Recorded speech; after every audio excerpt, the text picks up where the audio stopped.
নমস্কাৰ। আজি পুনৰ আপোনালোকক মোৰ চেনেললৈ স্বাগতম জনাইছোঁ। আজি আমি বনাব লৈছোঁ ব্ৰকলি আৰু আলু ফ্ৰাই।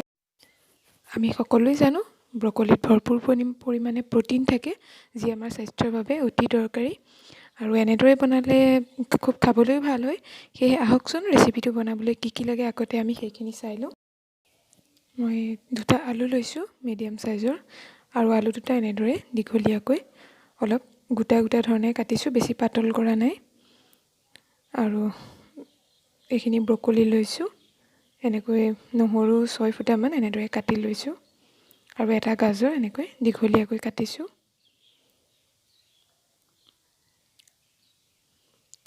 এটা বিলাহী লৈছোঁ, আৰু বিলাহীটো এইদৰে কাটি লৈছোঁ টুকুৰা টুকুৰাকৈ, বেছি মিহি কৰা নাই। এটা পিঁয়াজ এনেকৈ দীঘলীয়াকৈ কাটিছোঁ, আৰু অলপমান কেঁচা মটৰ লৈছোঁ।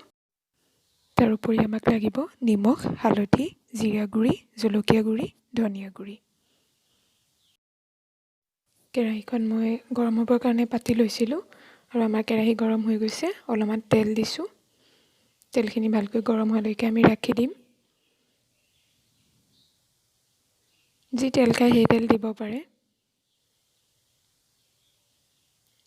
তেলখিনি গৰম হৈ গৈছে, আৰু আমি আগতীয়াকৈ আলুখিনি আচলতে ফ্ৰাই কৰি ল'ম।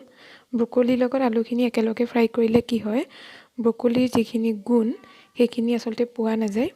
কাৰণ আলু সিজিবলৈ যিমান দেৰি লাগে, লগতে ব্ৰকলিখিনি দিলে একেবাৰে নাইকিয়া হৈ যাবগৈ। সেয়েহে আগতীয়াকৈ এনেকৈ আলুখিনি ফ্ৰাই কৰি ল'লে ভাল। আলুখিনি আমি ভালকৈ ৰঙা হোৱালৈকে ফ্ৰাই কৰি ল'ম।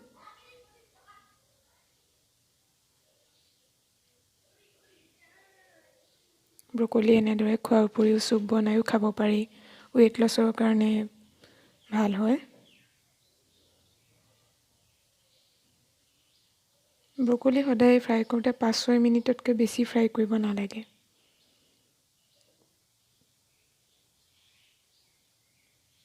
আলুখিনি আমাৰ অলপ ৰঙা হৈ গৈছে।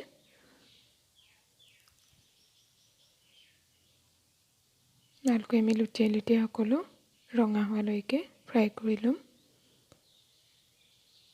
দেখিছে আপোনালোকে আলুখিনি ৰঙচুৱা পৰিছে। আমি সকলোখিনি কাঢ়ি ল'ম আগতে।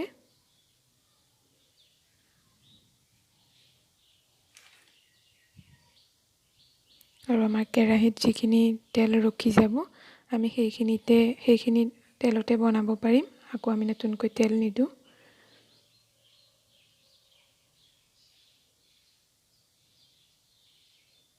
যিখিনি তেল আমাৰ ৰখি গৈছে, তাতে এনেকৈ দীঘলীয়াকৈ কাটি লোৱা পিঁয়াজখিনি দি দিম।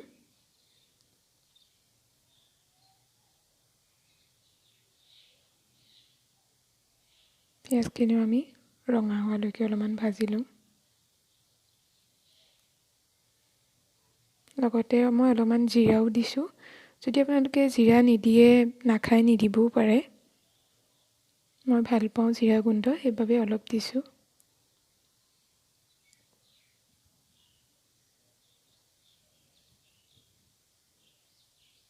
ভালকৈ পিঁয়াজখিনি ৰঙচুৱা হোৱালৈকে আমি ভাজি ল'ম।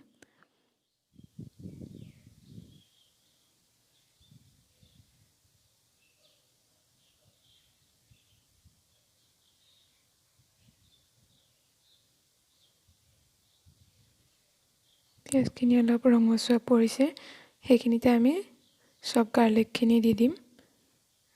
নহৰুখিনি আমি পিচি লোৱা নাই দেই, সৰু সৰুকৈ মিহিকৈ কাটিহে লৈছোঁ। সেইখিনি দি দিছোঁ।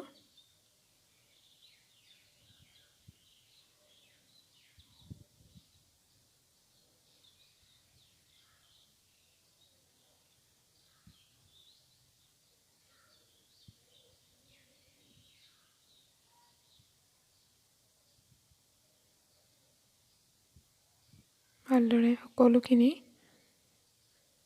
ৰঙা হোৱালৈকে ভাজি ল'ম। নহৰুখিনিও যাতে অলপ অলপ ৰঙা হয়, তেতিয়া নহৰু গোন্ধটো ভাল লাগে।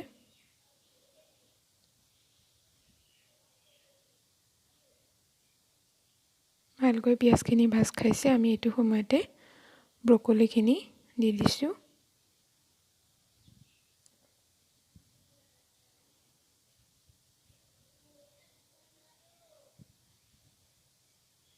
সকলোখিনি ভালকৈ আমি লৰাই ল'ম।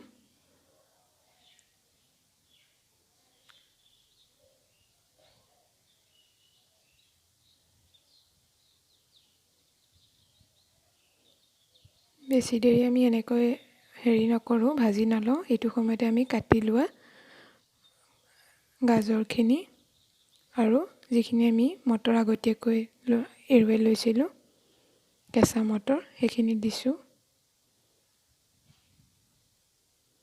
সকলোখিনি ভালকৈ মিক্স কৰি ল'ম। আৰু আমাৰ গাজৰ সিজোতে অলপমান টাইম লাগে, সেইবাবে অলপমান আমি ঢাকি দিম। সকলোখিনি ভালকৈ মিক্স কৰি লৈ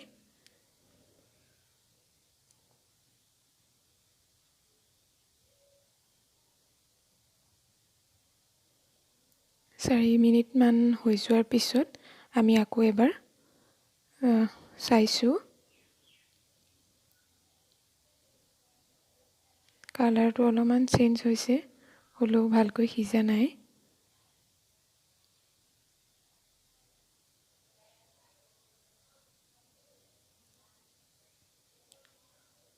গোটেইকেইটা হেল্থি বস্তু হয়, সেইকাৰণে বেছি টাইম আমি ফ্ৰাই কৰিব আচলতে এইবোৰ বস্তু নালাগে। এইটো সময়তে আমি কাটি লোৱা বিলাহীখিনি দি দিছোঁ।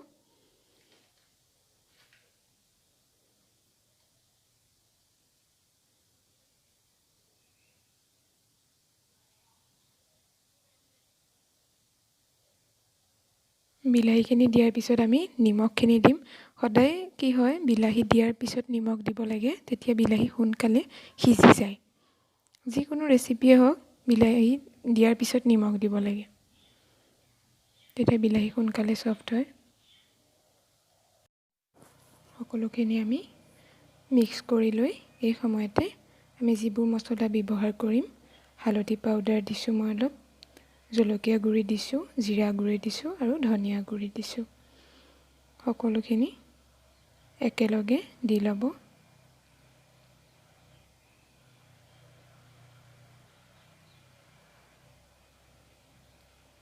মছলাখিনিও যাতে আমাৰ চব্জিখিনিত অলপ সোমায়, তাৰ কাৰণে ভালকৈ সকলোখিনি লৰাই ল'ব।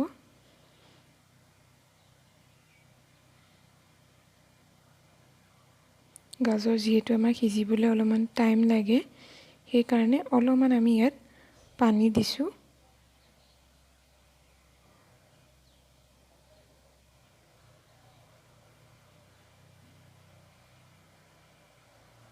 অলপ পানী দি আমি ঢাকি দিম।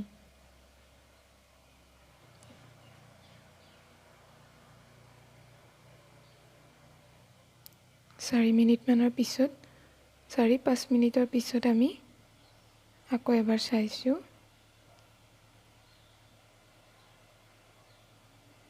ভালকৈ চব্জিখিনি সিজিছে, কিন্তু যিহেতু আমাৰ ফ্ৰাই হয়, সেইকাৰণে বেছি ঢাকি দিলে ই ফ্ৰাই হৈ নাযায়। সেয়েহে আমি আৰু ঢাকোন নেমাৰি ইয়াক এনেকৈ লৰাই ভাজিব লাগিব। আমি এইটো সময়তে আগতীয়াকৈ যিহেতু আমি আলুখিনি ফ্ৰাই কৰি লৈছিলোঁ, সেই ফ্ৰাই আলুখিনি দি দিম।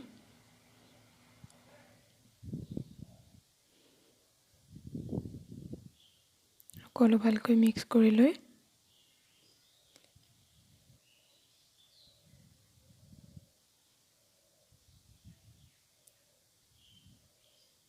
এইটো সময়তে মই অলপমান হৈ যোৱাৰ সময়ত আপুনি যদি গৰম মছলা খাই দিব পাৰে, মই গৰম মছলা নাখাওঁ, সেইবাবে মই অলপ জালুকৰ গুড়ি ব্যৱহাৰ কৰিছোঁ। জালুকৰ গুড়ি গোন্ধটো খুব ভাল লাগে এনেকৈ দিলে। হ'বৰ সময়ত দিলে গোন্ধটো ওলায়। তেতিয়া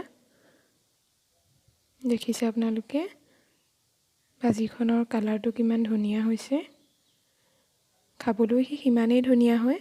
এনেদৰে ব্ৰকলি কাহানিবা আপোনালোকেও ফ্ৰাই কৰি খাই চাব।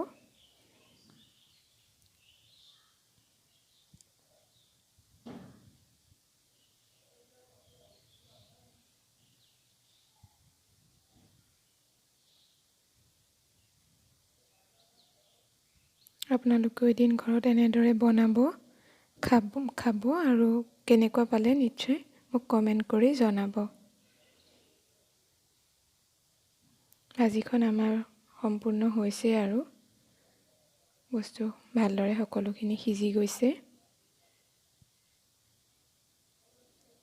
ভাতৰ লগত বা ৰুটিৰ লগত আপোনালোকে এইখন ভাজি খাব পাৰে।